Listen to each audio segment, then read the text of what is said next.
ಪ್ರಿಯರೇ, ದಿನದ ಬದುಕಿಗೊಂದು ಕ್ರಿಸ್ತನ ಈ ದನಿ ನಮ್ಮೆಲ್ಲರಿಗೂ ಪ್ರೇರಣೆ ಆಗಲಿ. ಪೂಜಾ ವಿಧಿಯ ಸಾಧಾರಣ ಕಾಲದ 21ನೆಯ ವಾರ, ಆಗಸ್ಟ್ 27, 2026, ಗುರುವಾರ. ಸಂತ ಮತ್ತಾಯನು ಬರೆದ ಪವಿತ್ರ ಶುಭ ಸಂದೇಶದಿಂದ ವಾಚನ. 24ನೇ ಅಧ್ಯಾಯ 42ರಿಂದ 51ರವರೆಗಿನ ವಚನಗಳು. ಆ ಕಾಲದಲ್ಲಿ ಯೇಸು ತಮ್ಮ ಶಿಷ್ಯರಿಗೆ ಹೀಗೆಂದರು: ಎಚ್ಚರಿಕೆಯಿಂದಿರಿ, ನಿಮ್ಮ ಪ್ರಭು ಯಾವ ದಿನ ಬರುತ್ತಾನೆಂದು ನಿಮಗೆ ತಿಳಿಯದು. ಆದ್ದರಿಂದ ಎಚ್ಚರವಾಗಿರಿ. ಕಳ್ಳನು ಬರುವ ಗಳಿಗೆ ಮನೆಯ ಯಜಮಾನನಿಗೆ ತಿಳಿದಿದ್ದರೆ ಅವನು ಎಚ್ಚರವಾಗಿದ್ದು ತನ್ನ ಮನೆಗೆ ಕನ್ನ ಹಾಕಲು ಬಿಡನು ಅಲ್ಲವೇ? ಇದನ್ನು ಚೆನ್ನಾಗಿ ತಿಳಿದುಕೊಂಡು ನೀವು ಸಹ ಸಿದ್ಧರಾಗಿರಿ. ಏಕೆಂದರೆ ನರಪುತ್ರನು ನೀವು ನಿರೀಕ್ಷಿಸದ ಗಳಿಗೆಯಲ್ಲಿ ಬರುವನು. ಪ್ರಾಮಾಣಿಕನೂ ವಿವೇಕಿಯೂ ಆದ ಮೇಸ್ತ್ರಿ ಯಾರು? ಕಾಲಕಾಲಕ್ಕೆ ಸರಿಯಾಗಿ ಕೂಲಿ ಆಳುಗಳಿಗೆ ದವಸ ಧಾನ್ಯಗಳನ್ನು ಅಳೆದುಕೊಟ್ಟು ತನ್ನ ಮನೆಯ ಮೇಲ್ವಿಚಾರಣೆಯನ್ನು ನೋಡಿಕೊಳ್ಳಲು ಯಜಮಾನನಿಂದ ನೇಮಕಗೊಂಡವನು. ಯಜಮಾನನು ಮನೆಗೆ ಹಿಂದಿರುಗಿ ಬಂದಾಗ ಆ ಮೇಸ್ತ್ರಿ ತನ್ನ ಕರ್ತವ್ಯವನ್ನು ನಿಷ್ಠೆಯಿಂದ ನೆರವೇರಿಸುತ್ತಿದ್ದರೆ ಅವನು ಧನ್ಯನು. ಅಂಥವನನ್ನು ಯಜಮಾನನು ತನ್ನ ಎಲ್ಲ ಆಸ್ತಿಪಾಸ್ತಿಗೆ ಆಡಳಿತಗಾರನನ್ನಾಗಿ ನೇಮಿಸುತ್ತಾನೆಂಬುದು ನಿಶ್ಚಯ. ಆದರೆ ಆ ಮೇಸ್ತ್ರಿ ದುಷ್ಟನಾಗಿದ್ದು ನನ್ನ ಯಜಮಾನ ತಡ ಮಾಡುವನು ಎಂದು ನೆನೆಸಿಕೊಂಡು ತನ್ನ ಜೊತೆಯ ಸೇವಕರನ್ನು ಹೊಡೆಯತೊಡಗಿದರೆ, ಕುಡುಕರ ಸಂಗಡ ತಿಂದು ಕುಡಿಯಲಾರಂಭಿಸಿದರೆ, ಅವನು ನಿರೀಕ್ಷಿಸದ ದಿನದಲ್ಲಿ ತಿಳಿಯದ ಗಳಿಗೆಯಲ್ಲಿ ಯಜಮಾನನು ಬರುವನು. ಅವನನ್ನು ಚಿತ್ರ ಹಿಂಸೆಗೂ ಕಪಟಿಗಳ ದುರ್ಗತಿಗೂ ಗುರಿ ಮಾಡುವನು. ಅಲ್ಲಿರುವವರೊಡನೆ ಕಟಕಟನೆ ಹಲ್ಲು ಕಡಿದುಕೊಂಡು ಗೋಳಾಡಬೇಕಾಗುವುದು. ಪ್ರಭುವಿನ ಶುಭ ಸಂದೇಶ. ಕ್ರಿಸ್ತರೇ ನಿಮಗೆ ಸ್ತುತಿ ಸಲ್ಲಲಿ. ಚಿಂತನೆ: ಇಂದು ಬದುಕಬೇಕಾದ ಕ್ರೈಸ್ತ ಜೀವನವನ್ನು ನಾಳೆಗೆ ಮುಂದೂಡಬೇಡಿ. ಪ್ರಭು ಯೇಸು ಕ್ರಿಸ್ತರಲ್ಲಿ ಆತ್ಮೀಯರೇ, ನಮಗೆ ನಮ್ಮ ಜೀವನದ ಕೊನೆಯ ಕ್ಷಣ ಯಾವಾಗ ಬರುತ್ತದೆ ಎಂಬುದು ನಮಗೆ ಯಾರಿಗೂ ತಿಳಿದಿಲ್ಲ. ಹಾಗೆಯೇ ಪ್ರಭುವಿನ ಆಗಮನದ ದಿನ ಮತ್ತು ಗಳಿಗೆಯನ್ನು ಯಾರೂ ತಿಳಿಯರು ಪ್ರಿಯರೇ. ಆದ್ದರಿಂದ ಯೇಸು ಸ್ವಾಮಿ ಇಂದಿನ ಶುಭ ಸಂದೇಶದಲ್ಲಿ ಎಚ್ಚರವಾಗಿರಿ ಎಂದು ಶಿಷ್ಯರಿಗೆ ಕರೆಯನ್ನು ನೀಡುತ್ತಾರೆ. ಆದರೆ ಕ್ರೈಸ್ತನ ಜಾಗರೂಕತೆ ಎಂದರೆ ಭಯದಿಂದ ದಿನಗಳನ್ನು ಎಣಿಸುವುದಲ್ಲ ಪ್ರಿಯರೇ. ಪ್ರಭು ಯಾವ ಕ್ಷಣದಲ್ಲಿ ಬಂದರೂ ನಾವು ವಿಶ್ವಾಸದಿಂದ, ನಂಬಿಕೆಯಿಂದ, ಪ್ರೀತಿಯಿಂದ ಮತ್ತು ಕರ್ತವ್ಯ ನಿಷ್ಠೆಯಿಂದ ಬದುಕುತ್ತಿರುವ ಸ್ಥಿತಿಯಲ್ಲಿರುವುದು. ಇಂದಿನ ಶುಭ ಸಂದೇಶವು 2 ರೀತಿಯ ಸೇವಕರನ್ನು ನಮ್ಮ ಮುಂದೆ ಇಡುತ್ತದೆ: ನಂಬಿಕಸ್ಥ ಮತ್ತು ವಿವೇಕಿ ಸೇವಕ, ಹಾಗೂ ತನ್ನ ಯಜಮಾನನ ಆಗಮನವನ್ನು ಮರೆತು ಅಧಿಕಾರವನ್ನು ದುರುಪಯೋಗಿಸಿಕೊಳ್ಳುವ ದುಷ್ಟ ಸೇವಕ. ಪ್ರಿಯರೇ, ಇಂದಿನ ಶುಭ ಸಂದೇಶದಲ್ಲಿ ಬರುವಂತಹ 3 ಅಂಶಗಳನ್ನು ನಾವು ಧ್ಯಾನಿಸೋಣ. ಮೊದಲನೆಯದಾಗಿ, ಎಚ್ಚರವಾಗಿರಿ, ನಿಮ್ಮ ಪ್ರಭು ಯಾವ ದಿನ ಬರುತ್ತಾನೆಂದು ನಿಮಗೆ ತಿಳಿಯದು. ಪ್ರಿಯರೇ, ಮೂಲ ಗ್ರೀಕ್ನಲ್ಲಿ ಗ್ರೆಗೋರೈತೆ ಎಂಬ ಪದವನ್ನು ಬಳಸಲಾಗಿದೆ. ಇದರ ಅರ್ಥ ಜಾಗರೂಕರಾಗಿರಿ, ಎಚ್ಚರದಿಂದಿರಿ. ಪ್ರಿಯರೇ, ಇದು ಕೇವಲ ನಿದ್ರೆ ಮಾಡದೇ ಇರುವುದನ್ನು ಸೂಚಿಸುವುದಿಲ್ಲ, ಆಧ್ಯಾತ್ಮಿಕವಾಗಿ ಎಚ್ಚರವಾಗಿರುವ ಸ್ಥಿತಿಯನ್ನು ಸೂಚಿಸುತ್ತದೆ. ಪ್ರಿಯರೇ, ಯೇಸು ಕಳ್ಳನ ರೂಪಕವನ್ನು ಬಳಸುತ್ತಾರೆ.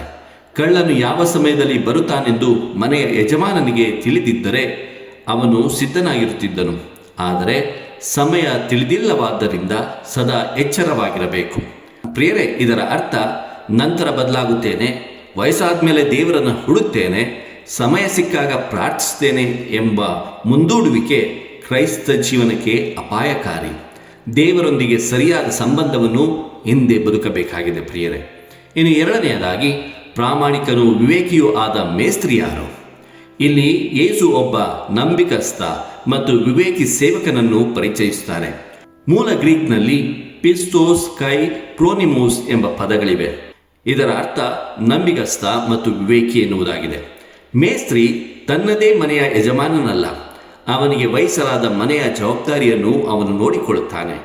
ಆದ್ದರಿಂದ ಅವನು ಉಸ್ತುವಾರಿ ಅಷ್ಟೇ. ಇದು ನಮ್ಮ ಜೀವನಕ್ಕೂ ಅನ್ವಯಿಸುತ್ತದೆ. ನಮ್ಮ ಜೀವನ, ಸಮಯ, ಪ್ರತಿಭೆ, ಸಂಪತ್ತು, ಸ್ಥಾನಮಾನ ಮತ್ತು ಜವಾಬ್ದಾರಿಗಳು ಅಂತಿಮವಾಗಿ ದೇವರಿಂದ ನಮಗೆ ವಹಿಸಲಾದವು ಪ್ರಿಯರೇ. ಇದು ನಮಗೆ ಒಂದು ಆಳವಾದ ಪ್ರಶ್ನೆಯನ್ನು ನಮ್ಮ ಮುಂದಿಡುತ್ತದೆ. ನಾನು ದೇವರು ನನಗೆ ವಹಿಸಿರುವುದನ್ನು ನನ್ನ ಸ್ವಾರ್ಥಕ್ಕಾಗಿ ಬಳಸುತ್ತಿದ್ದೇನೆಯೇ, ಅಥವಾ ಇತರರ ಒಳಿತಿಗಾಗಿ ನಂಬಿಕೆಯಿಂದ ನಿರ್ವಹಿಸುತ್ತಿದ್ದೇನೆಯೇ? ಇನ್ನು 3ನೇ ಅಂಶ, ನನ್ನ ಯಜಮಾನ ತಡ ಮಾಡುವನು ಎಂದುಕೊಂಡ ಆ ದುಷ್ಟ ಸೇವಕ. ಪ್ರಿಯರೇ, ದುಷ್ಟ ಸೇವಕನ ದೊಡ್ಡ ತಪ್ಪು ಕೇವಲ ಹಿಂಸೆ ಅಥವಾ ಭೋಗಾಸಕ್ತಿ ಅಲ್ಲ. ಅವನ ಮೂಲ ತಪ್ಪು ನನ್ನ ಯಜಮಾನ ತಡ ಮಾಡುವನು ಎಂದುಕೊಂಡದ್ದು. ಅಂದರೆ ಯಜಮಾನನ ಅನುಪಸ್ಥಿತಿಯಲ್ಲಿ ಜವಾಬ್ದಾರಿಯಿಲ್ಲದ ಬದುಕಿಗೆ ಅವಕಾಶವೆಂದು ಭಾವಿಸಿದನು. ಪ್ರಿಯರೇ, ಅವನು ತನ್ನ ಸಹ ಸೇವಕರನ್ನು ಹೊಡೆಯಲು ಆರಂಭಿಸುತ್ತಾನೆ ಮತ್ತು ಕುಡುಕರೊಂದಿಗೆ ತಿಂದು ಕುಡಿಯುತ್ತಾನೆ. ಅಧಿಕಾರವು ಸೇವೆಯಾಗಬೇಕಾದಲ್ಲಿ ಅದು ಶೋಷಣೆಯಾಗುತ್ತದೆ ಪ್ರಿಯರೇ. ದೇವರು ತಕ್ಷಣ ಶಿಕ್ಷಿಸದಿರುವುದು ಆತನು ನಮ್ಮ ಕೃತ್ಯಗಳನ್ನು ಗಮನಿಸುತ್ತಿಲ್ಲ ಎಂಬುದಲ್ಲ. ದೇವರ ತಾಳ್ಮೆಯನ್ನು ಪಾಪಕ್ಕೆ ಪರವಾನಗಿಯನ್ನು ಅಂದರೆ ಪರ್ಮಿಷನ್ ಆಗಿ ಮಾಡಬಾರದು. ನಮಗೆ ನೀಡಿರುವ ಅಧಿಕಾರ, ಸ್ಥಾನ ಅಥವಾ ಜವಾಬ್ದಾರಿ ಇತರರನ್ನು ನಿಯಂತ್ರಿಸಲು ಅಲ್ಲ, ಇತರರಿಗೆ ನಾವು ಸೇವೆಯನ್ನು ಮಾಡಲು. ಪ್ರಿಯರೇ, ಇಂದಿನ ಶುಭ ಸಂದೇಶವನ್ನು ನಾವು ಹೇಗೆ ನಮ್ಮ ಜೀವನದಲ್ಲಿ ಜೀವಿಸುವುದು? ಮೊದಲನೆಯದಾಗಿ, ಆಧ್ಯಾತ್ಮಿಕ ಸಿದ್ಧತೆಯನ್ನು ನಾಳೆಗೆ ಮುಂದೂಡಬೇಡಿ. ಪ್ರಾರ್ಥನೆ, ಪಶ್ಚಾತ್ತಾಪ, ಕ್ಷಮೆ, ದೇವರೊಂದಿಗೆ ಸಂಬಂಧ ಮತ್ತು ಸತ್ಕಾರ್ಯಗಳನ್ನು ನಂತರ ಎಂದು ಮುಂದೂಡಬಾರದು. ಇಂದು ಬದುಕಬೇಕಾದ ಕ್ರೈಸ್ತ ಜೀವನವನ್ನು ನಾಳೆಗೆ ಮುಂದೂಡಬೇಡಿ. ಇನ್ನು ಎರಡನೆಯದಾಗಿ, ನಮಗೆ ವಹಿಸಲಾದ ಜವಾಬ್ದಾರಿಗಳನ್ನು ನಿಷ್ಠೆಯಿಂದ ನಿರ್ವಹಿಸೋಣ.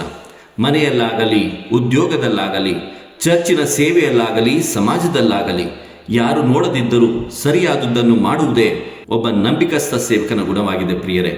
ಮನುಷ್ಯನ ಮೆಚ್ಚುಗೆಗಾಗಿ ಅಲ್ಲ, ಯಜಮಾನನಾದ ದೇವರಿಗಾಗಿ ಸೇವೆಯನ್ನು ಮಾಡುವುದಾಗಿದೆ ಪ್ರಿಯರೇ. ಇನ್ನು ಮೂರನೆಯದಾಗಿ, ಅಧಿಕಾರವನ್ನು ಸೇವೆಯಾಗಿ ಪರಿವರ್ತಿಸೋಣ. ದುಷ್ಟ ಸೇವಕನು ತನ್ನ ಅಧಿಕಾರವನ್ನು ಸಹ ಸೇವಕರನ್ನು ನೋಯಿಸಲು ಬಳಸಿದನು.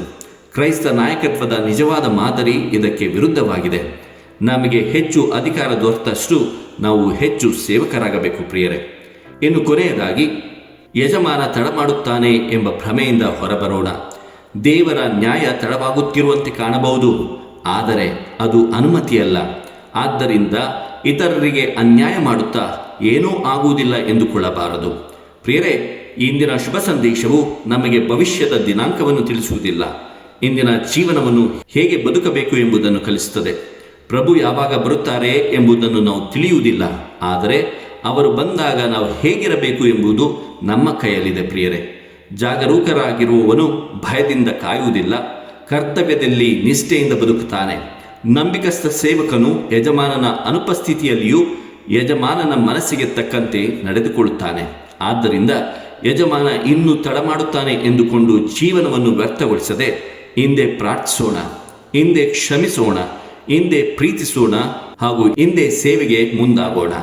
ಪ್ರಭುವಿನ ಆಗಮನದ ಗಳಿಗೆ ನಮಗೆ ತಿಳಿದಿಲ್ಲ, ಆದರೆ ಗಳಿಗೆಯಲ್ಲಿ ನಾವು ನಂಬಿಕಸ್ಥರಾಗಿರಬೇಕೆಂಬುದು ನಮಗೆ ತಿಳಿದಿದೆ ಪ್ರಿಯರೇ. ಕಣ್ಮುಚ್ಚಿ ಪ್ರಾರ್ಥಿಸೋಣ. ಎಚ್ಚರವಾಗಿರಲು ಕರೆ ನೀಡುವ ಪ್ರಭು ಯೇಸುವೆ, ನನ್ನ ಆಧ್ಯಾತ್ಮಿಕ ಆಲಸ್ಯವನ್ನು ದೂರ ಮಾಡಿರಿ. ನೀವು ನನಗೆ ವಹಿಸಿರುವ ಜೀವನ, ಸಮಯ, ಪ್ರತಿಭೆ ಮತ್ತು ಜವಾಬ್ದಾರಿಗಳನ್ನು ನಿಷ್ಠೆಯಿಂದ ನಿರ್ವಹಿಸುವ ಕೃಪೆಯನ್ನು ದಯಪಾಲಿಸಿರಿ. ಅಧಿಕಾರವನ್ನು ಸ್ವಾರ್ಥಕ್ಕಾಗಿ ಬಳಸದೆ ಸೇವೆಯಾಗಿ ಬಳಸಲು ಕಲಿಸಿರಿ. ನೀವು ಬರುವ ದಿನ ಯಾವಾಗ ಎಂಬುದು ನನಗೆ ತಿಳಿಯದಿದ್ದರೂ ಪ್ರತಿದಿನವೂ ನಿಮ್ಮನ್ನು ಎದುರಿಸಲು ಸಿದ್ಧನಾಗಿ ಬದುಕುವ ನಂಬಿಕೆಯನ್ನು, ವಿಶ್ವಾಸವನ್ನು ನನಗೆ ನೀಡಿರಿ. ಆಮೆನ್. ದೇವರು ನಮ್ಮೆಲ್ಲರನ್ನು ಆಶೀರ್ವದಿಸಲಿ. ಇದು ಧ್ವನಿ ಮಾಧ್ಯಮ ಮನೆಯ ಕೊಡುಗೆ. ಧ್ವನಿ ವಂದನೆಯ ಸ್ವಾಮಿ ಶಾಂತಕುಮಾರ್ ಜೆ, ಬೆಂಗಳೂರು ಮಹಾಧರ್ಮ ಕ್ಷೇತ್ರ. ಪ್ರಿಯರೇ, ಈ ಚಾನೆಲ್ ಅನ್ನು ಸಬ್ಸ್ಕ್ರೈಬ್ ಮಾಡಿ ಪ್ರತಿದಿನ ದೇವರ ವಾಕ್ಯವನ್ನು ಆಲಿಸುತ್ತಾ ಅದನ್ನು ಇತರರೊಂದಿಗೆ ಹಂಚಿಕೊಳ್ಳಲು ನಮಗೆ ನೆರವಾಗಿರಿ. ಧನ್ಯವಾದಗಳು.